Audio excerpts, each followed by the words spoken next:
Hello, welcome to online school education of fluorescent school. आज हम class 11th में आगे पढ़ेंगे। हम लोगों ने स्टेम और रूट का मॉडिफिकेशन देख लिया। आज हम लीव्स के मॉडिफिकेशन देखेंगे। Leaves are often modified to perform function other than photosynthesis. हमें पता है लीफ ग्रीन कलर के होते हैं और वो फोटोसिंथेसिस करते हैं, यानी प्लांट का खाना बनाते हैं। इसीलिए लीव्स को क्या कहा जाता है? लीव्स को किचन ऑफ द प्लांट भी कहा जाता है। पर यहाँ हमें मॉडिफिकेशंस पढ़ना है, तो आइए देखते हैं लीफ किस तरह से मॉडिफाई होते हैं और फंक्शंस, फोटोसिंथेसिस के अलावा और फंक्शंस परफॉर्म करने के लिए।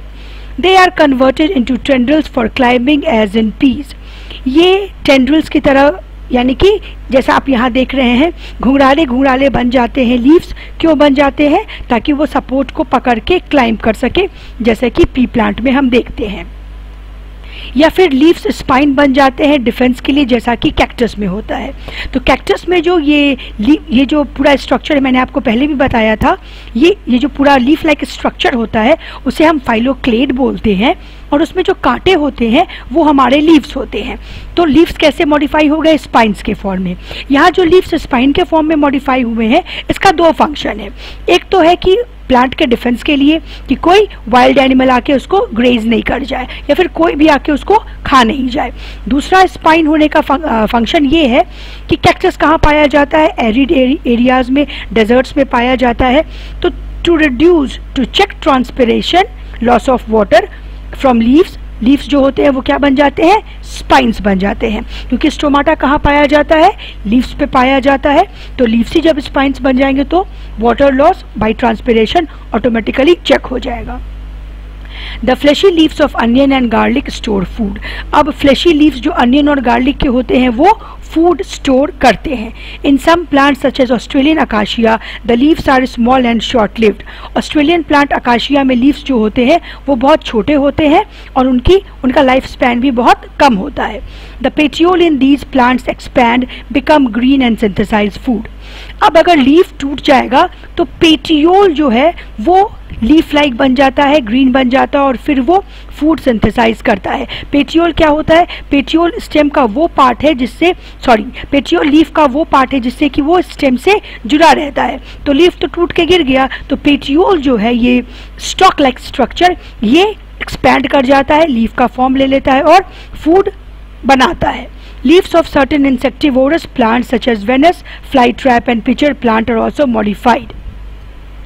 Pitcher plant और Venus flytrap प्लांट के जो लीव्स होते हैं वो मॉडिफाई कर जाते हैं पिचर प्लांट में पिचर बनाने के लिए, और वेनस फ्लाई ट्रैप में भी एक तरह का स्ट्रक्चर बनाते हैं जिसके रिम पे आके इंसेक्ट बैठ जाए तो लिड बंद हो जाता है और प्लांट इंसेक्ट को ट्रैप कर लेता है। इंसेक्टिवोरस प्लांट्स इंसेक्ट क्यों खाते हैं? इंसेक्टिवोरस प्लांट्स इंसेक्ट्स इसीलिए खाते हैं क्योंकि वो ऐसे सॉइल में ग्रो करते हैं जो नाइट्रोजन डेफिशिएंट है। तो नाइट्रोजन को फुलफिल करने के लिए वो क्या खाते हैं? इंसेक्ट्स खाते हैं। अब पिचर प्लांट के बारे में बात कर ले तो ये अगर स्टेम है और यहाँ से ये लीफ निकला है तो लीफ का टिप जो है वो एक पिचर के फॉर्म में बन जाता है जिसमें एक लिड भी होता है। इंसेक्ट अगर इसके कॉर्नर पे आके बैठे, इस लिड में डाइजेस्टिव एंजाइम्स है, तो टिप ऑफ जो हमारा लीफ है वो क्या बन गया? वो एक पिच लाइक स्ट्रक्चर बन गया, पॉट लाइक स्ट्रक्चर बन गया जिसमें एक लिड भी होता है। इंसेक्ट आके इसके रिम पे बैठेगा तो फिर क्या होगा? ये लिड फटाक से बंद हो जाता है और इंसेक्ट को ट्रैप कर लिया जाता है। इनफ्लोरेसेंस क्या होता है? अ flower is a modified shoot. ये बहुत इंपॉर्टेंट है। फ्लावर क्या है? मॉडिफाइड और कंडेंस्ड शूट है। wherein the shoot apical meristem changes to floral meristem. Internodes do not elongate and axis gets condensed. Leaf में क्या होता है? स्टेम में क्या होता है? यहाँ लीफ है, यहाँ लीफ है, यहाँ लीफ है, तो ये सारे लीफ अगर बिल्कुल कंडेंस हो जाए तो सारे लीफ एक जगह आ जाएंगे। फ्लावर में कुछ ऐसा ही होता है। The apex produces different kinds of floral appendages laterally at successive nodes instead of leaves. Leaves की जगह पे जितने वर्ड्स होते हैं फ्लावर के वो प्रोड्यूस हो जाते हैं। When the shoot tip transforms into a flower, it is always solitary. जब shoot tip flower में modify होता है तो एक अकेला flower ही produce होता है।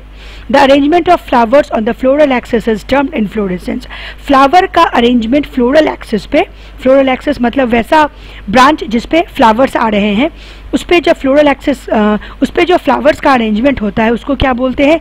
इनफ्लोरेसेंस बोलते हैं। ये अगर हमारा एक स्टेम है तो यहाँ लीफ निकलता, यहाँ लीफ निकलते, यहाँ लीफ निकलते, यहाँ लीफ निकलते।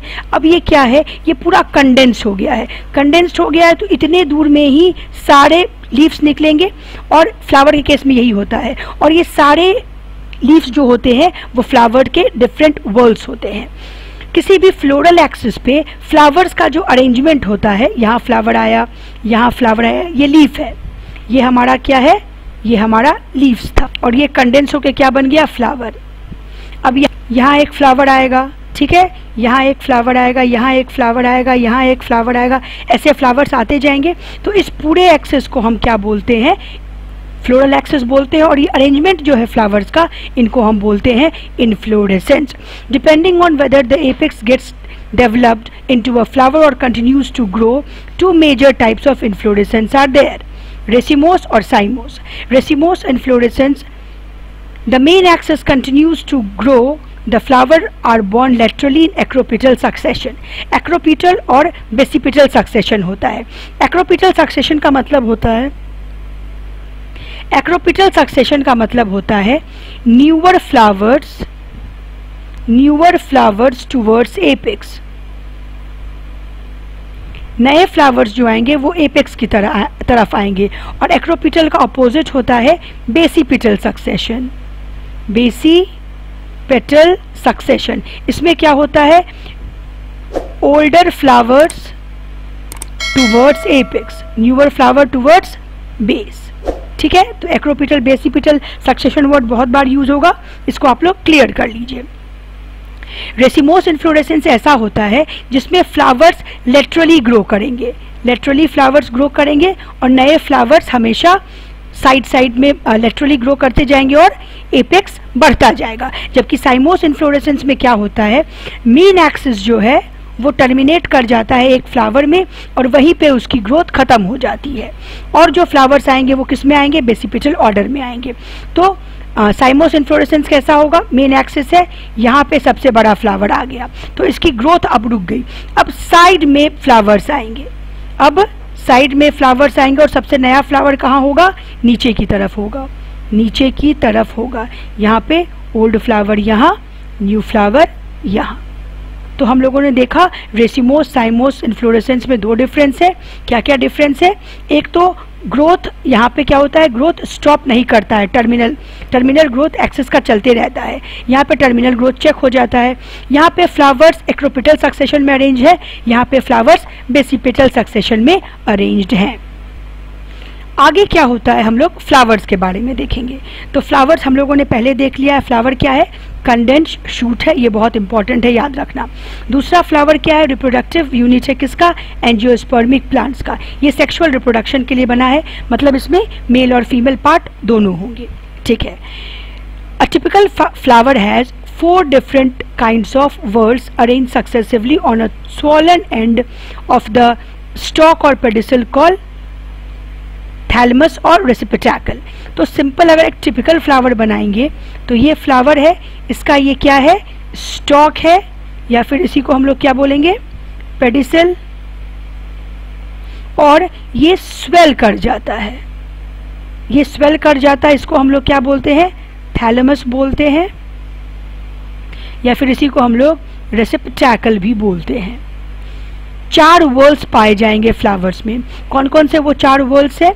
Calyx, Corolla, androecium and gynoecium. Calyx Corolla जो है उनको एसेसरी वर्ल्स भी बोलते हैं, जबकि एंडोशियम गायनेशियम को जो रिप्रोडक्टिव ऑर्गन्स है उनको हम लोग एसेंशियल वर्ल्ड भी बोलते हैं। कैलिक्स कोरोला को क्या बोलते हैं? एसेसरी वर्ल्ड, और एंडोशियम गायनेशियम को क्या बोलते हैं? Essential world. एंडोशियम गायनेशियम को एसेंशियल वर्ल्ड क्यों बोलते हैं? क्योंकि इन्हीं में रिप्रोडक्टिव पार्ट्स है फ्लावर के। In some flowers like lily, the calyx and corolla are not distinct and they are termed as perianth.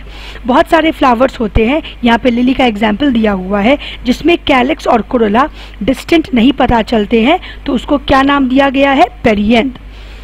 When the flower has both androecium and gynoecium sex organ it is called bisexual. एक ही flower में दोनों sex organs हैं. जब केवल एक sex organ है तो उसको क्या कहा जाएगा? यूनिसेक्सुअल फ्लावर कहा जाएगा. आइए मैं आपको यहाँ पे स्ट्रक्चर बना के बता दूं फ्लावर का. यहाँ पे अब क्या होगा? सबसे नीचे यहाँ पे क्या ग्रो करेंगे? ग्रीन लीफ लाइक स्ट्रक्चर्स, जिसको हम लोग क्या बोलेंगे? कैलिक्स. कैलिक्स तो पूरे वर्ल्ड को बोलते हैं. इसके एक पार्ट का नाम क्या है? इसके एक पार्ट को क्या बोलते हैं? इसके एक पार्ट को बोलते हैं सेपल. उसके बाद मैं आपको एक फ्लावर का डायग्राम ही बना के दिखा देती हूँ. ये हम लोगों ने देखा, क्या कहा था इसे? इसे हम लोगों ने पेडिसल कहा था. इसे क्या कहा था हम लोगों ने? थैलेमस कहा था. अब यहीं पे कैलिक्स सबसे, इसके आप लोगों ने देखा होगा फ्लावर में ग्रीन लीफ लाइक स्ट्रक्चर भी अटैच्ड होते हैं. ये green leaf like structure attached होते हैं. इसको एक को बोलते हैं सेपल और इस पूरे ग्रुप को बोलते हैं कैलिक्स. उसके बाद क्या होता है? फ्लावर में खूबसूरत फ्लावर की पंखुड़ियाँ होती हैं जो फ्लावर को बहुत ही अट्रैक्टिव बनाती हैं. तो ये एक को हम लोग बोलते हैं पेटल और इस पूरे ग्रुप को हम लोग बोलते हैं कोरोला. ये टर्म्स याद रखने हैं. इसके बाद यहाँ होता है मेल रिप्रोडक्टिव ऑर्गन्स, जो एक थ्रेड लाइक स्ट्रक्चर दिखता है और ऊपर में स्वॉलन टिप होता है. तो ये जो थ्रेड लाइक ये जो स्वॉलन टिप है इसको हम बोलते हैं एंथर और ये जो थ्रेड लाइक स्ट्रक्चर है इसको बोलते हैं फिलामेंट. एक एंथर और एक फिलामेंट को साथ में बोलते हैं स्टामेन. और ऐसे बहुत सारे स्टामेन हमें दिख रहे हैं, तो स्टामेन के पूरे ग्रुप को हम लोग बोलते हैं एंड्रोशियम. सेंटर में फीमेल रिप्रोडक्टिव ऑर्गन होता है.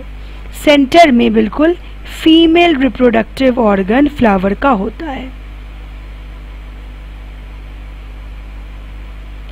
इसको 3 पार्ट में डिवाइड किया गया है. फ्लैट एंडेड टिप इसको बोलते हैं स्टिग्मा. इसमें भी एक थ्रेड लाइक स्ट्रक्चर होता है, उसको बोलते हैं स्टाइल. और सबसे नीचे वाला पार्ट जो कि थैलेमस के पास होता है उसको बोलते हैं ओवरी. इस तीनों को साथ में हम लोग बोलते हैं पिस्टल या फिर कार्पल. 2 नाम दिया गया है इसका.